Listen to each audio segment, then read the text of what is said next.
Hi guys, welcome back to the channel. Today, as mentioned in the previous lesson, we're going to be looking at different movements and styles and ways of creating artwork, okay? So this is lesson 4, movement styles in art, okay? So we're just going to look at a few different movements in art which have occurred over the last couple of centuries, or the last, well, let's say 4 or 5 centuries. The different movements in art which have occurred, which has created new inspiration for people to then create different types of artworks which haven't been seen up until this sort of time. So the first one we're going to be looking at, most notably probably, is a work by Pablo Picasso, and we've got Cubism going on. So this is like the early 1900s, let's say. I think around World War I time, we had Pablo Picasso, and he basically came up with this way of painting whereby you would look at the subject matter at different angles and record it from different angles and different colours, and you end up with somewhat of a funky piece like this. So this is one of Pablo Picasso's famous artworks. I'm not going to talk too much about the artworks themselves, and I'm not going to be, don't hold me to accuracy on the details I'm giving you. I'm just giving you some rough bits of information. So this is Cubism. We're looking at the subject matter from different angles and sort of juxtaposing them all together to create this image here. And it gives you, you know, a vibrant image whereby you're not exactly sure what you're looking at from the get-go. It takes you a minute to sort of work out what it actually is you're looking at, and to find out all the things going on with the image here. So yeah, that's a very nice one. It gives you some sort of, for me, from the first impression, it's very bright, very wonderful, very colourful, very nice and vibrant. When you take a closer look, you can see the contrast in the colours. We've got the blue, which is like a cold colour. We've got what looks like tears maybe coming out of the eyes, so she might be a bit sad, this character. I'm saying it's a she because she's got long hair and a hat with like a bow, sort of a feminine sort of thing. Maybe not these days though, you never know these days. But anyway, talking back to the, you know, we'll stick to the stereotypical traditional way of life, let's say. And you can see she's sort of got her hands chattering up there. But again, we're probably digressing, talking about the artworks a little bit too much. So that's Pablo Picasso, Cubism. We're going to look a little bit more on Cubism as well, just to give you another example of what Cubism might look like by Pablo Picasso. And here we've got another piece here, and it's a figured painting of a naked lady holding some type of musical instrument like a guitar or a ukulele. And as you can see, it shows lots of different angles. It's sort of breaking the image up, and it just gives you a different effect to what other styles of artworks might do. So that's Cubism, guys, Cubism. Okay, we're going to learn a little bit more about these movements and these styles of artworks in a future video. We'll tap into each one a little bit, and I'll provide some more accurate details and stuff like that, like, you know, the artists and when the movement started, when it came about, and the sort of the impact it had at the time. But for now, I just want to introduce you to a few different styles and ways of making artwork, because these lessons, especially in the beginning, are aimed at somebody who don't know anything about artwork and can draw a stick man, and then taking you to a point where you know a little bit about the art world and artists, and where you can draw a professional level portrait or landscape or whatever it is, or surrealist painting. So Cubism, that's it for Cubism for today. We're going to be looking at Surrealism now. So this piece is by Salvador Dali. I can't quite remember the name, although I should remember the name, because if you can see here, I've done a painting of the Zello Man inspired by this piece here by Dali.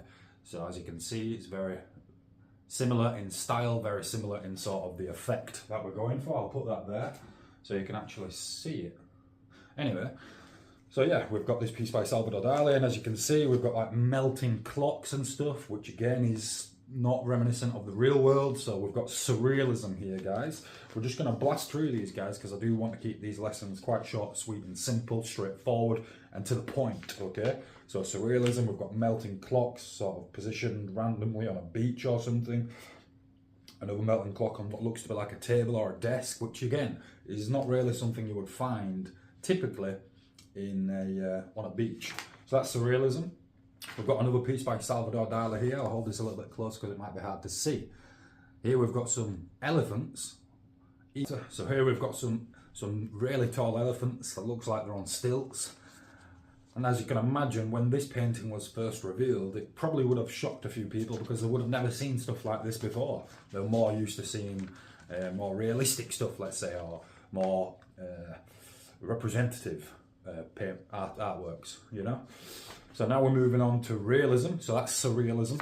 Let's move on to realism now. This is an artist called, I believe it's called Gustave Courbet or something like that. And as you can see, this is a self-portrait, I believe, and it's quite a realistic painting. So here we have an example of an artwork based on realism. And realism is really all about trying to capture something as real as possible and creating, you know, creating the reality of the object in the artwork. So being as accurate as possible is something we look to do in realism. Okay, is that just, there we go. I knew there were two pieces of paper stuck together there.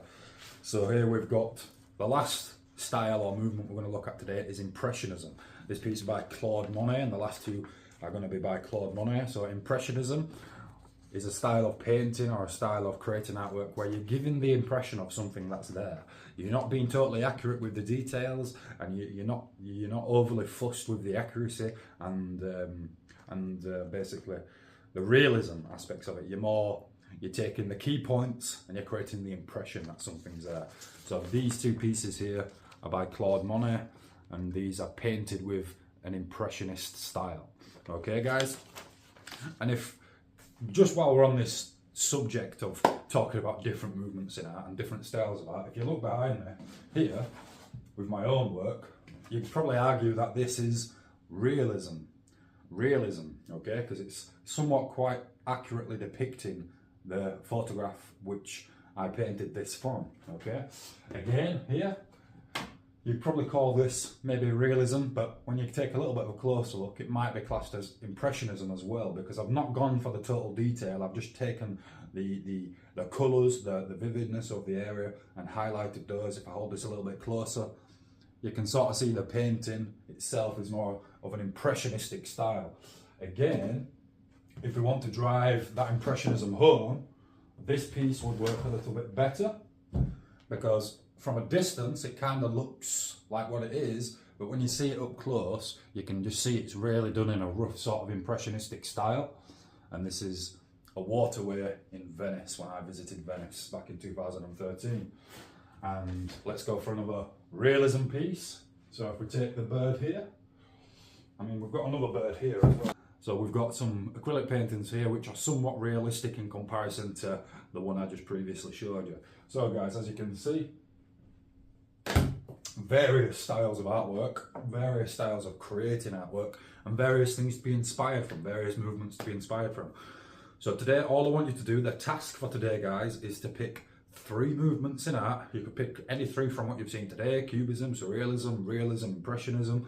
You could pick anything from today, or you could find your own. If you just type movements in art on Google, you'll come up with all the movements. For example, we've barely scratched the surface on the movements here. These are some of the main ones, but there are plenty of others. Like we've got Gothic art, you've got Fauvism, you've got line art, you've got digital art, you've got, you know, the list just goes on and on and on. There's loads of things. There's modern art, pop art, contemporary art, lots of things we haven't touched in this lesson today. We'll be touching on more movements and styles as we go forward. But anyway, digression, back to the task.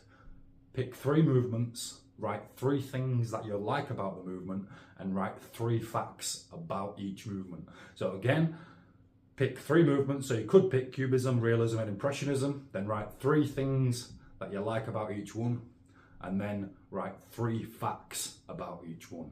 And just put this in your sketchbook, guys, and this is just a little bit of a research for you to do at home before we move on to the next lesson.